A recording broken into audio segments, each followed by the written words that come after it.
Hello everyone, welcome to my channel Sahu academy. This is Anshu. So guys, आज इस video में हम करने वाले हैं डिपार्टमेंटल अकाउंटिंग का चैप्टर स्टार्ट। प्रीवियस वीडियोस में हमने बहुत सारे जो चैप्टर्स हैं वो कंप्लीट कर लिए हैं। अगर आपने अभी तक प्रीवियस वीडियोस नहीं देखी हैं तो आप हमारी प्लेलिस्ट पे जाके, चैनल की प्लेलिस्ट पर जाके, वहां आपको फाइनेंशियल अकाउंटिंग की प्लेलिस्ट मिलेगी या आपको प्लेलिस्ट का लिंक डिस्क्रिप्शन बॉक्स में भी मिल जाएगा। आप वहां से भी कर सकते हैं उसे। तो चलिए आज का जो हमारा सेशन है उसे स्टार्ट करते हैं। उससे पहले अगर आपने मेरा अभी तक चैनल सब्सक्राइब नहीं किया है तो चैनल को सब्सक्राइब कर लीजिए, बेल आइकन को भी प्रेस कर लीजिए ऐसे ही वीडियोस के नोटिफिकेशन के लिए। तो चलिए आज जो हमारा टॉपिक है उसे स्टार्ट करते हैं। तो गाइस, आज जो हमारा टॉपिक है वो है डिपार्टमेंटल अकाउंटिंग। तो डिपार्टमेंटल अकाउंटिंग भी एक अच्छा चैप्टर है, इजी चैप्टर है, इसमें आप अच्छे मार्क्स सिक्योर कर सकते हो। ठीक है, तो आप देखिए सबसे पहले होता क्या है डिपार्टमेंटल अकाउंटिंग में। आपको ये पहले समझना पड़ेगा कि डिपार्टमेंट क्या होता है। ठीक है, देन आप उसकी अकाउंटिंग करोगे। ठीक है, तो सबसे पहले वही हम समझते हैं, व्हाट इज डिपार्टमेंट। तो डिपार्टमेंट क्या है? When an organisation deals in different kinds of goods और सर्विसेज और both under the common roof और premises, it needs to set up different section for the activity, each and every section so created is termed as department। अब इसे हिंदी में समझे क्या है ये। डिपार्टमेंट का मतलब है एक ऑर्गेनाइजेशन है जो कि बहुत सारी गुड्स में डील कर रही है। एक ऑर्गेनाइजेशन है जो कि बहुत सारी गुड्स में, सर्विसेज में डील कर रही है। तो वो करते क्या है, उनके लिए अलग अलग एक सेपरेट सेक्शन बना दिए। उनके लिए अलग अलग एक सेक्शन बना दिए, एक ही पर वो है, एक ही रूफ के नीचे, यानी एक ही ऑर्गेनाइजेशन के डिफरेंट डिफरेंट क्या है सेक्शंस बना दिए। वो जो सेक्शंस बनाए, अलग अलग सेक्शंस जो उन्होंने बना दिए, उन्हीं एक सेक्शन को यहां पर क्या बोला जाता है, अकाउंटिंग टर्म में उनको डिपार्टमेंट बोला जाता है। अकाउंटिंग सेंस में या हमारी कॉमर्स इंडस्ट्री में उसे क्या बोला जाता है, डिपार्टमेंट। फॉर एग्जाम्पल लेके अगर मैं बताना चाहूं तो एग्जाम्पल हम समझ लेते हैं, एक कोई डेयरी है, एक डेयरी प्रोडक्ट्स में डील करती है, एक ऑर्गेनाइजेशन है जो कि डेयरी प्रोडक्ट्स में डील करती है, एबीसी लिमिटेड उसका नाम है। तो डेली जो हमारे डेयरी के प्रोडक्ट्स हैं उसमें क्या क्या हो सकता है, वो मिल्क पे हो, यानी मिल्क में भी डील करते हो, कर्ड में, बटर में, ठीक है, और चीज में। ठीक है, ऐसे ही जो जो डेयरी प्रोडक्ट्स है उसमें वो डील करते हैं। तो उन्होंने क्या करा, एबीसी लिमिटेड एक प्रीमाइसिस उनका जो कंपनी है उसमें उन्होंने अलग अलग से सबके सेक्शंस बना रखे हैं। यानी मिल्क का जो सेक्शन है वो अलग बना रखा है, मिल्क का मान लेते हैं सेक्शन ए मिल्क का है। देन जो कर्ड का है वो सेक्शन बी बना रखा है उन्होंने। देन जो बटर है उसके लिए सेक्शन बना रखा है, और जो चीज है, ऐसे करते करते उन्होंने क्या कर रखे हैं, बहुत सारे सेक्शंस बना दिए। यानी एक कंपनी एक रूफ के नीचे एक प्रीमाइसिस, ये देखिए एक रूफ के नीचे एक प्रीमाइसिस यानी बिल्डिंग के अंदर ही क्या कर दिया हमने, different sections for each activity. Her activity के लिए, यानी मिल्क की एक्टिविटी, यानी मिल्क से जो भी परचेज रिलेटेड या जो भी सेल्स से रिलेटेड काम है वो मिल्क वाली सेक्शन करेगा। ठीक है, उसके बाद कर्ड वाला सेक्शन अपना काम करेगा, बटर वाला अपना, और चीज वाला अपना। तो ये सब हमने क्या बना दिया, उनको एवरी यानी डिफरेंट सेक्शन बना दिया हर एक्टिविटी के लिए, ईच एक्टिविटी के लिए। ठीक है, मिल्क के लिए अलग कर दिया, कर्ड के लिए अलग कर दिया, बटर के लिए और चीज के लिए। तो यही जो हमने ये सेक्शन बनाई है, जो A section, B section, C section, D section, इन्हीं सेक्शंस को हम बोलते हैं अकाउंटिंग सेंस में, कॉमर्स के सेंस में, इट इज कॉल्ड डिपार्टमेंट। तो यही है हमारा डिपार्टमेंट। अब समझते हैं कि चलिए ये आप समझ आ गया कि डिपार्टमेंट होता क्या है। ठीक है, जैसे आपने देखा होगा कहीं आप मॉल्स जाते हो तो वहां जो शॉपिंग के लिए अगर आप गए हो तो आपने देखा होगा वहां पर क्या होता है, डिफरेंट सेक्शंस बने होते हैं ना। एक मॉल है, XYZ कोई भी मॉल है, वहां पर फुटवेयर का अलग सेक्शन है। ठीक है, तो फुटवेयर का वो अलग से डिपार्टमेंट हो गया। ठीक है, और वेजिटेबल्स का अलग है। ठीक है, ऐसे करते करते और सारी चीजें उन सब का अलग है। ठीक है, और जैसे क्या हम गारमेंट्स का एग्जांपल ले सकते हैं, गारमेंट्स का एक अलग सेक्शन है। तो वो सब क्या है, एक डिपार्टमेंटल है। आपने सुना भी होगा ये word departmental store. Departmental store आपने सुना होगा, वहां पर क्या होता है, बहुत सारी चीजें होती है, फुटवेयर भी होता है, ठीक है, गारमेंट्स भी होते हैं, वेजिटेबल्स भी होते हैं। तो सबका अलग अलग सेक्शन बना दिया जाता है। तो उन्हीं सेक्शंस को हम कहते हैं what, it is called department. ठीक है, तो डिपार्टमेंट की जब हम अकाउंटिंग करते हैं, यानी हर एक डिपार्टमेंट का हम क्या निकालेंगे, प्रॉफिट। जैसे मैंने आपको ये एग्जांपल दिया कि एक डेयरी प्रोडक्ट्स में डील करती है कंपनी एबीसी लिमिटेड, मिल्क का अलग डिपार्टमेंट, कर्ड का अलग डिपार्टमेंट, बटर का अलग, चीज का अलग, जो भी सारी चीजें उन सबका अलग डिपार्टमेंट बना दिया। देन ये हम करते क्यों हैं, अब ये भी समझते हैं कि इसके क्या क्या एडवांटेजेस होंगे। मैं भी आपको ऐसे बता देता हूं, फिर हम एक बार एडवांटेजेस भी मैं आपको कराऊंगा इसमें। ठीक है, तो क्यों बनाना चाहिए हमें, बिकॉज इससे क्या होगा, हम हर जो हमारी सेक्शन है, जैसे मिल्क वाला सेक्शन है, हम उसकी एफिशिएंसी को चेक कर सकते हैं, यानी वो कितना नेट प्रॉफिट कमा रहा है या लॉस में जा रहा है। ठीक है, कर्ड का हम कर सकते हैं, बटर का कर सकते हैं, यानी इंडिविजुअल डिपार्टमेंट का हम प्रॉफिट एंड लॉस क्यों निकालते हैं। ठीक है, जिससे हम डिसीजन मेकिंग में हेल्प हो सके हमारी। ठीक है, तो यही सारी चीजें थी डिपार्टमेंटल अकाउंटिंग में। इसमें हम देखेंगे कि डिपार्टमेंट की अकाउंट करते कैसे हैं। ठीक है, एक कंपनी है, उसके 5-6 डिपार्टमेंट है, तो वो क्या करते हैं, सबका प्रॉफिट निकालते हैं। ठीक है, तो ये प्रॉफिट जो कैसे निकालते हैं वही सब हम इस चैप्टर में देखने वाले हैं। तो चलिए अब हम कर लेते हैं इसका एडवांटेजेस की क्या क्या इसके एडवांटेजेस होने वाले हैं। तो चलिए अब इसके एडवांटेजेस देख लेते हैं कि क्या क्या डिपार्टमेंटल अकाउंटिंग के एडवांटेजेस होते हैं। ठीक है, तो सबसे पहला जो इसमें एडवांटेज है वो है हमारा evaluation of performance. Evaluation of performance कैसे, इससे होगा क्या, अगर हम डिपार्टमेंट की अकाउंटिंग कर रहे हैं तो क्या फायदा। सबसे पहला जो है इवेल्युएशन ऑफ परफॉर्मेंस, यानी हर एक सेक्शन का, या हर एक सेक्शन ना बोल के बोला जाए कि हर एक डिपार्टमेंट का, हर इंडिविजुअल डिपार्टमेंट, जैसे कि A department, B department, C department, अगर हम सबकी अलग अलग अकाउंटिंग करते हैं, अलग अलग, और सबकी अकाउंटिंग कर रहे हैं, तो क्या होगा, इनकी परफॉर्मेंस का हमें पता चलेगा कि ये जो ए वाला है डिपार्टमेंट वो कैसा वर्क कर रहा है। ठीक है, बी वाला कैसा मैनेजमेंट है इन सबका। ठीक है, और सी वाला। तो ये सब क्या है, एवेल्युएशन ऑफ परफॉर्मेंस। इसके हमें क्या पता चलेगा कि उनकी परफॉर्मेंस कैसी है, ये हमें यानी कंपनी को पता चलेगा कि हमारे डिपार्टमेंट कैसे वर्क कर रहे हैं। उसके बाद disclosure of fact. Disclosure of fact से क्या मतलब है कि कई बार ऐसा होता है कि कंपनी, जो पूरी कंपनी है, मान लेते हैं एक एबीसी लिमिटेड कंपनी है। ठीक है, इसमें 3 सेक्शन है, एक ए सेक्शन, एक बी सेक्शन और एक सी सेक्शन। ये 3 सेक्शन है। हो सकता है जो एबीसी का अगर हम नेट प्रॉफिट देखें तो वो 10,000 रुपए का आ रहा है नेट प्रॉफिट, पर ऐसा जरूरी नहीं है कि सारे जो डिपार्टमेंट्स हैं उन सब का भी प्रॉफिट ही हो रहा हो, ऐसा कोई जरूरी तो नहीं है। हो सकता है कोई एक डिपार्टमेंट हो जिसका प्रॉफिट ना होके लॉस हो रहा हो।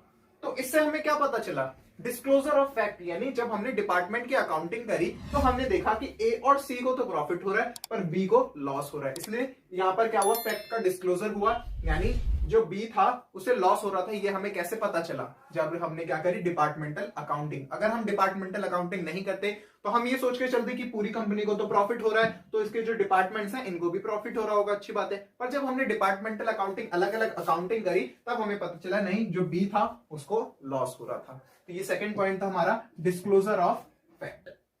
Next point is comparative analysis. Comparative मतलब कंपेयर कर सकते हो आप। कैसे कंपेयर कर सकते हो, जैसे मैंने आपको इसी एग्जांपल में एबीसी 3 जो है हमारे डिपार्टमेंट्स है, 3 सेक्शंस हैं। ठीक है, अब इनमें क्या करना है हमें, कंपैरिजन।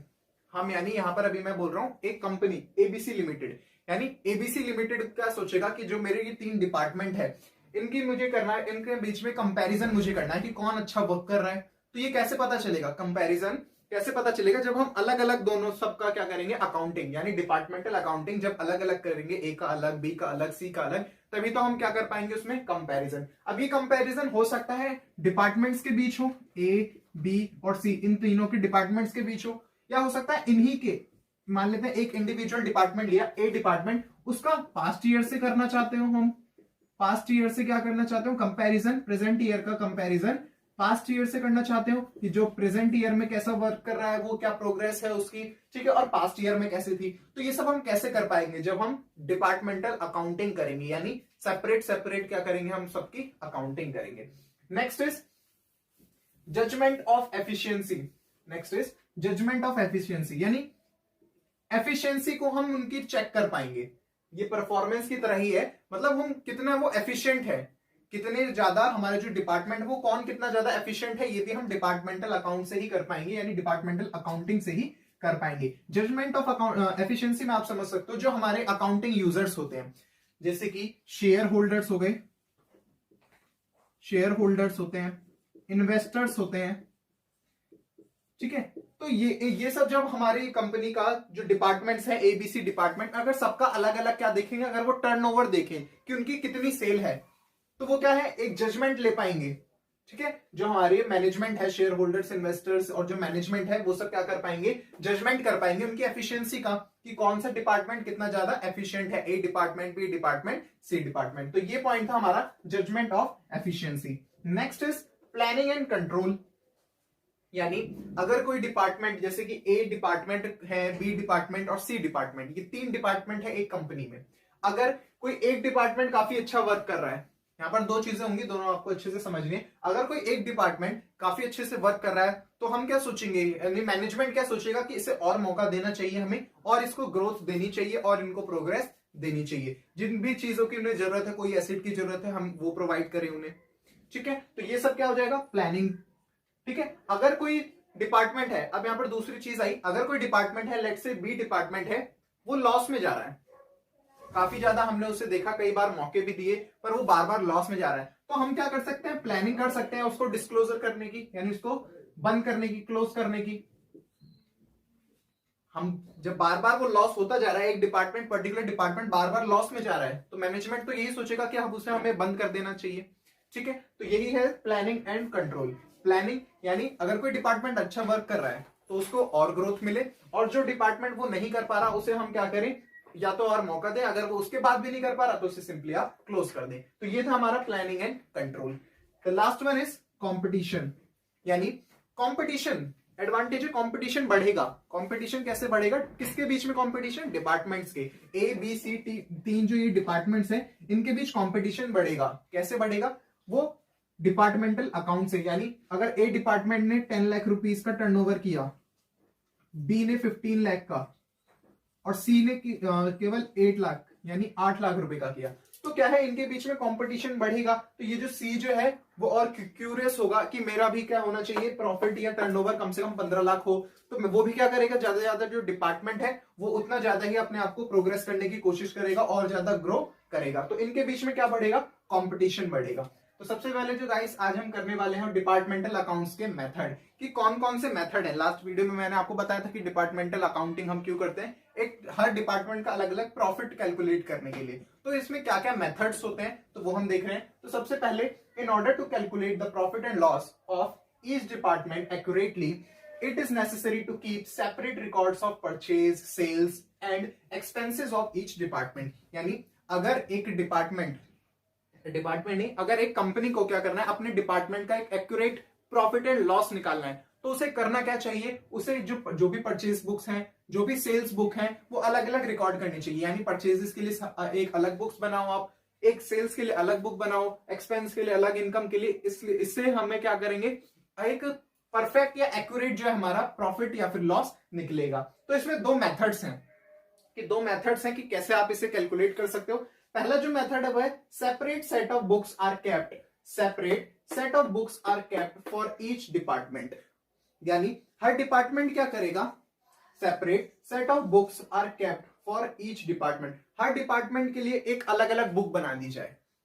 हर डिपार्टमेंट के लिए क्या कर दिया जाए, अलग अलग बुक में, यानी हर डिपार्टमेंट की अलग अलग से अकाउंटिंग तो कर ही रहे हैं, पर उनके लिए अलग अलग एक बुक बना दी कि इसमें इस वाले डिपार्टमेंट की अकाउंटिंग होगी, इसमें इस वाले डिपार्टमेंट की अकाउंटिंग होगी, या तो ऐसा हो।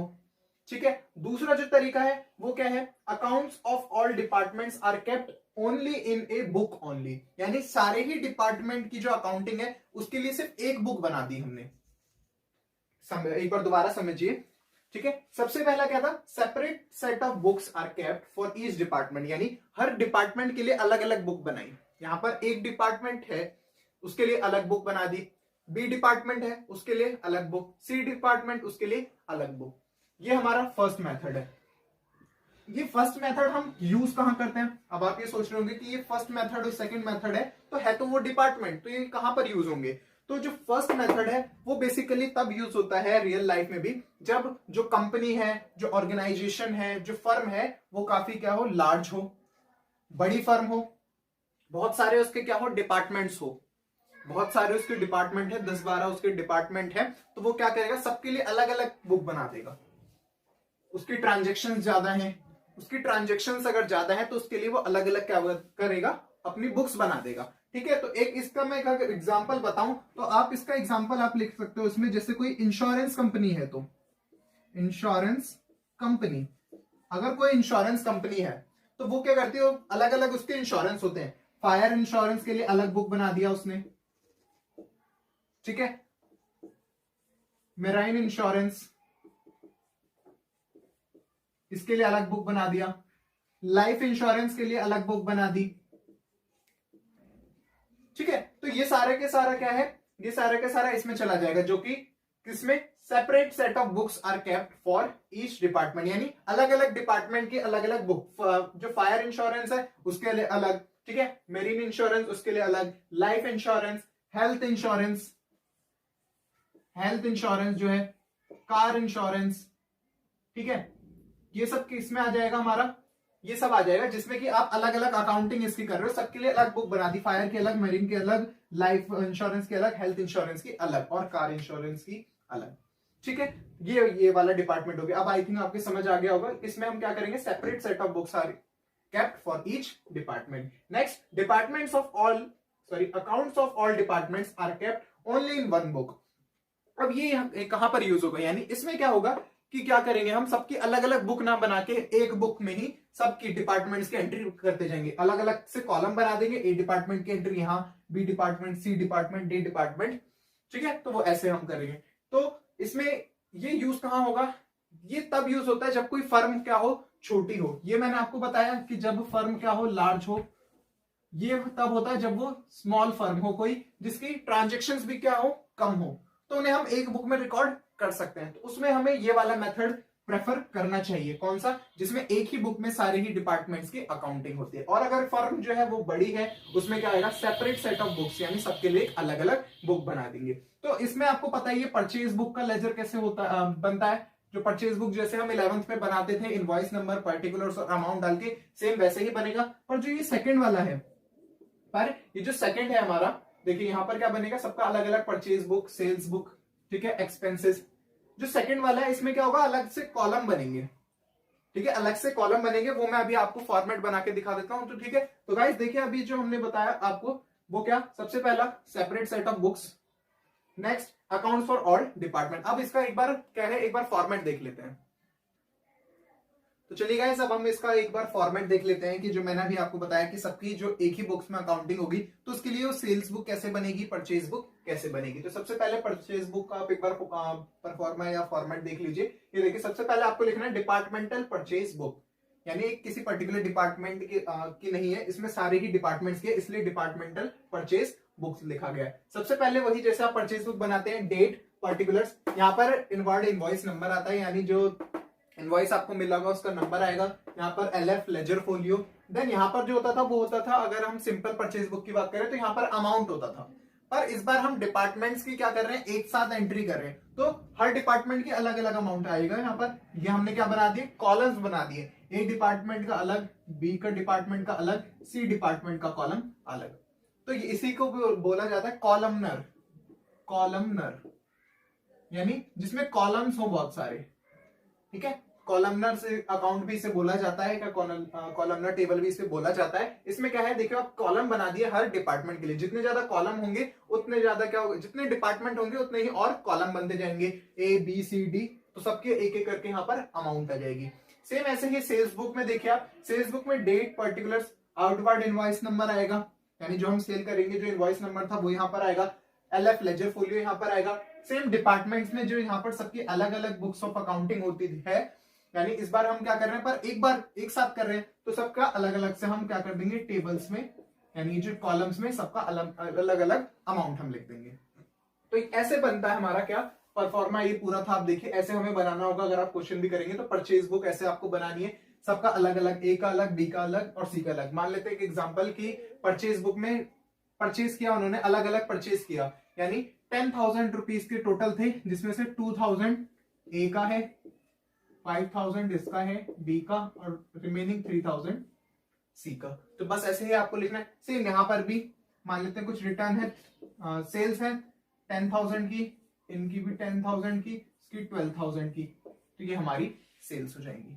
तो गाइस मैंने आपको डिपार्टमेंटल अकाउंट बताया था, डिपार्टमेंट्स यानी जो छोटे छोटे एक सेक्शंस बना दिए जाते हैं कंपनी में, वो हमारा डिपार्टमेंट होता है, उनमें अकाउंटिंग भी होती है। अब एज्यूम करते हैं कि एक डिपार्टमेंट है एबीसी लिमिटेड, उसके वेरियस डिपार्टमेंट्स है, department A B C D. तो जो हम एक्सपेंस निकालते हैं, हमें कई बार क्वेश्चन में आपको ऐसे दिया गया होगा कि जो एक्सपेंस दिया होगा वो टोटल अमाउंट होगी, तो उसमें आपको ये पता करना होगा कि कितना उसमें बी का एक्सपेंस है, कितना ए का एक्सपेंस है, कितना सी का, कितना डी का, यानी उन्हें एलोकेट करना है। हमें एलोकेट का मतलब उनको डिस्ट्रीब्यूट करना है। तो वो किस किस बेसिस पे हम डिस्ट्रीब्यूट करेंगे तो वही हम देखते हैं। तो मैंने आपको देखिए एक टेबल बनाई हुई है, इस टेबल को भी आप नोट करते जाइएगा और साथ ही साथ मैं आपको इसे समझाता जाऊंगा कि इस टेबल में बेसिकली है क्या। तो सबसे पहले देखिए एलोकेशन ऑफ एक्सपेंसेस, यहाँ पर एक्सपेंसेस के नाम लिखे हुए हैं कि ये सारे हमारे एक्सपेंसेस हैं और यहाँ हमारे सारे बेसिस हैं कि किस बेस पर हम उन्हें एलोकेट करेंगे। तो एक एक करके देखते हैं। सबसे पहले कॉलम में देखेंगे, सबसे पहले सेलिंग एक्सपेंसेस, ट्रेवलिंग एक्सपेंसेस। देखिए यहाँ पर ये जो सेलिंग एक्सपेंसेस है, ट्रेवलिंग एक्सपेंसेस है, सेल्स एक्सपेंसेस, यानी यहाँ के जो भी एक्सपेंसेस है वो सब किस बेसिस पे होंगे, सेल्स पर, कि कितनी ज्यादा सेल्स हुई है। जिस डिपार्टमेंट की जितनी ज्यादा सेल होगी उतना सेलिंग एक्सपेंस भी होगा। ये तो ऑब्वियस सी बात है, आप सोच सकते हो जितना ज्यादा ए डिपार्टमेंट की सेल है उतना ही उसका क्या होगा, सेल का खर्चा होगा, यानी selling expense. Travelling salesman, travelling salesman का मतलब है सेल्स पर्सन जो होते हैं, जैसे आपके घर में भी सेल्स पर्सन आते होंगे किसी कंपनी से, तो वो डिपार्टमेंट का हो सकता है, किसी डिपार्टमेंट में हो। तो जितने ज्यादा जो सेल्स पर्सन, यानी जो सेल्स एक्सपेंस किसका ज्यादा होगा, जो जितनी ज्यादा जिसने सेल करी होगी उसका सेल एक्सपेंस ज्यादा होगा।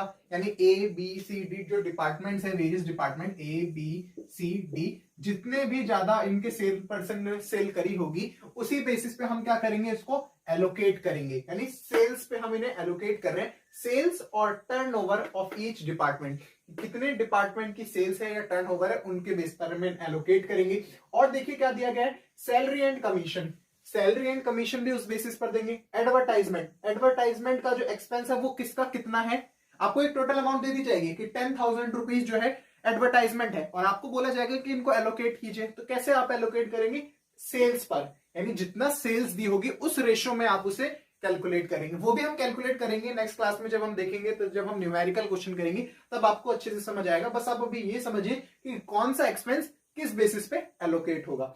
तो कैरेज ऑन सेल्स, सबसे पहले देखिए सेल्स पे कौन कौन से हैं, selling expense, travelling expense, salary and commission, advertisement, bad debts, carriage. अब यहां पर कैरेज दो तरीके के होते हैं, एक होता है कैरेज ऑन सेल और एक होता है हमारे पास कैरेज ऑन परचेज। यानी एक हम सेल पे देते हैं कैरेज और दूसरा परचेज पे। तो यहां पर हम देखिए कौन सा एक्सपेंस देख रहे हैं, सेल वाला। तो यानी जो भी सेल पे हम कैरेज देख रहे हैं वो सब किस पे एलोकेट होगा, सेल्स पर ही एलोकेट होगा। After sales charges, packaging expense, packaging expense का कितना किसका एक्सपेंस है, जितनी ज्यादा जिसकी सेल होगी उतना ज्यादा उसका पैकेजिंग एक्सपेंस भी होगा। गोडाउन का rent, storage expense, discount allowed. अब डिस्काउंट अलाउड हो रहा है, हम डिस्काउंट अलाउ कर रहे हैं, तो किसने कितना डिस्काउंट दिया वो भी कैसे पता चलेगा, जिस डिपार्टमेंट की जितनी ज्यादा सेल होगी उतना ही ज्यादा उसने डिस्काउंट दिया होगा, हो सकता है जितनी जिसकी सेल कम होगी उतना ही उसका डिस्काउंट अमाउंट का भी कम आएगा, डिस्काउंट अलाउड का। Provision for discount on debtors, ये डेटर्स है, ऑन डेटर्स, ये सब भी किससे एलोकेट होगा, सेल्स से एलोकेट, सेल से एलोकेट होगा, सेल्स, या फिर हम बोल सकते हैं इसे turnover of each department. Next carriage on purchases. अब यहां पर अभी हमने देखा था कैरेज ऑन सेल, दूसरी चीज है कैरेज ऑन परचेजेस। अब हम परचेजेस पे अगर कैरेज दे रहे हैं यानी ये भी एक हमारा एक्सपेंस है, डिस्काउंट हमें मिल रहा है यहां पर, डिस्काउंट रिसीव, तो ये सब किस बेसिस पे होगा, on basis of purchases, on the basis of purchase, कि जितना ज्यादा हम परचेज करेंगे, हो सकता है कि जितना ज्यादा हमने परचेज कर रहे हैं हम उतना ही तो हमें डिस्काउंट मिलेगा। जो भी डिपार्टमेंट जितना परचेज करेगा उतना ही ज्यादा उसको डिस्काउंट मिलेगा। साथ ही साथ कैरेज ऑन परचेजेस, जो जितना ज्यादा परचेज करेगा उतना ज्यादा उसको परचेज पे कैरेज देना होगा। यानी आपने एक डिपार्टमेंट से परचेज किया, ठीक है, आप एक डिपार्टमेंट है ए डिपार्टमेंट, आपने किसी और से परचेज किया बट उसको अपने डिपार्टमेंट में लाते लाते क्या, अगर आपने कैरेज पे किया तो वो क्या है, कैरेज ऑन परचेज। तो जितनी बार आप परचेज करने गए होंगे उतना ज्यादा आपका खर्चा हुआ होगा, तो किस बेसिस पे हुआ वो, on the basis of purchase पे। Next rent, taxes, rent, rates, taxes, repairs to building, insurance of building, ये सब किस पे एलोकेट होगा, on the basis of floor area occupied, यानी जितने ज्यादा एरिया जिसने ले रखा होगा। यानी ए डिपार्टमेंट के पास मान लीजिए अगर 100 स्क्वायर फीट है, बी के पास 200, सी के पास 300 और डी के पास अगर 400 है, तो सबसे ज्यादा एरिया किसका है, 400 वाले का, ठीक है, 400 वाले का, तो सबसे ज्यादा रेंट भी उसे देना होगा। आप खुद ही, ये तो ऑब्वियस सी बात है, जितना बड़ा आपका रूम है उतना ज्यादा आपका रेंट लगेगा। तो ये रेंट हो गया, रिपेयर्स टू बिल्डिंग हो गया, इंश्योरेंस ऑफ बिल्डिंग, यानी जितनी बड़ी बिल्डिंग है उतना उसका ज्यादा इंश्योरेंस होगा। तो on the basis of floor area occupied by each department, जितने जितना ज्यादा फ्लोर का एरिया ऑक्यूपाई किया होगा उस बेसिस पे हमें एलोकेट उसे करना होगा। नेक्स्ट लाइटनिंग, लाइटनिंग का खर्चा भी आएगा फ्लोर एरिया से, या इसे आप और लिख सकते हो मीटर से।